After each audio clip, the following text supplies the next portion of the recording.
కాంగ్రెస్ ప్రభుత్వం సక్రమంగా ధాన్యం కొనడం లేదని విమర్శించారు తెలంగాణ బీజేపీ చీఫ్ రామచంద్రరావు.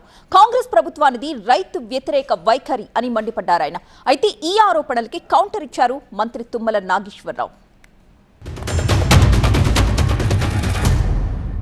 ప్రభుత్వాన్ని ఎందుకు ఈ పని చేయట్లేదు, ఎందుకు 1 మంత్ ఆగాల్సి వస్తుంది? చివరికి దాన్ని మళ్ళీ సెంట్రల్ గవర్నమెంటే మళ్ళీ ప్రొక్యూర్ చేసేది 100%. మరి మీవే ఇస్తాం మళ్ళీ మీకు దాని పైసలు. కాబట్టి ఈరోజు కేంద్ర ప్రభుత్వం నుంచి వచ్చినటువంటి ఒక ఎంఎస్పీ రేట్ కానీ, టార్పోలిన్లు కానీ, మీ యొక్క కాంటాలు కానీ అన్నీ కూడా మేము ఇస్తున్నాం. ఒక్క పైసా ఒక దబ్బడం ఒక ఖర్చుతో సహా, సూత్లీ ఖర్చుతో సహా మొత్తం కేంద్ర ప్రభుత్వం ఇస్తుంది.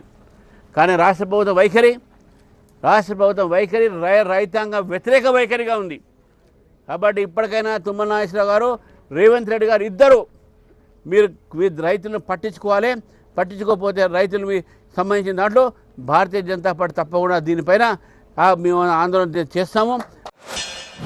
కేంద్ర పరిధిలో ఉన్నటువంటి సమస్యలను పరిష్కారం చేయమని చెప్పి మీకు లెటర్ రాస్తే అసమర్థులని, అజ్ఞానులని, మీ అంత జ్ఞానం మాకు లేకపోవచ్చు, వ్యవసాయంలో మీకున్నంత అనుభవం మాకు లేకపోవచ్చు, లేకపోతే పరిపాలనలో మీకున్నంత పరిజ్ఞానం మాకు లేకపోవచ్చు.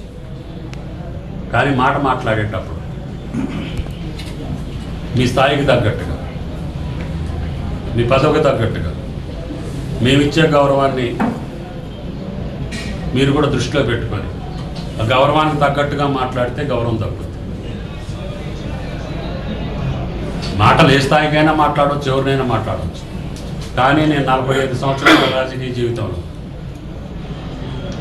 ఇంత చిల్లరగా మాట్లాడేటటువంటి వ్యక్తులు చూడలేదు.